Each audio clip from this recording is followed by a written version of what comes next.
ప్రజలు వారికి ఏదైనా ఒక విషయంపై వ్యామోహం వల్లనే ఆ పనిని చేయడానికి పూనుకుంటారు. అటువంటిదే ఏదో ఆకర్షణ వారిని దివ్యత్వం వైపుకు లాగుతుంది.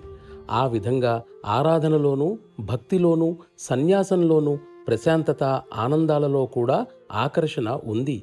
వారు సత్తత్వం కోసం కాక ఆకర్షణానుభూతి కోసమే శ్రమిస్తారు. కానీ ఆకర్షణానుభూతి కోసమే శ్రమిస్తున్నంత కాలం అది ఒక వినోదం కోసం చేసే కాలక్షేపమే అవుతుంది. ఆ కారణంగా అది నిజంగా లక్ష్యానికి చాలా దూరంగా ఉంటుంది. వాస్తవానికి శాశ్వత సత్వప్రాప్తిలో ఎటువంటి ఆకర్షణ గాని, వినోదం గాని లేవు. ఆఖరికి శాంతి, ఆనందం, సత్తత్వ ప్రాప్తి యొక్క ఎరుక కూడా అందులో ఉండవు. అది మార్పు లేకుండా నిరంతరం కొనసాగే ఒక అచేతన స్థితి. మనం ఓరిమి, సహనాలను అలవరుచుకోవాలి.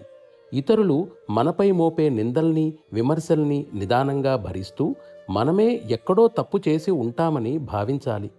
ఆ మహత్తర గమ్యాన్ని పొందటానికి ఇదేమంత గొప్ప త్యాగం కాదు.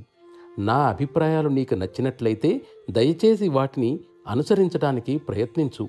ఇది ఇంకా ప్రశాంతతను చేకూరుస్తుంది. ఆ విధంగా చేయటానికి నీవు అసమర్థుడవని అనుకుంటే అప్పుడు ప్రాధేయపూర్వకంగా హృదయంతో ప్రార్థించడం తప్ప గత్యంతరం లేదు. నీవు ఎల్లప్పుడూ ఆనందంగా ఉండాలనేది నా అభిమతం. కానీ ప్రతి వ్యక్తి తన కర్తవ్యాన్ని సరిగ్గా నెరవేర్చడంలోనే ఆనందం ఉంటుంది.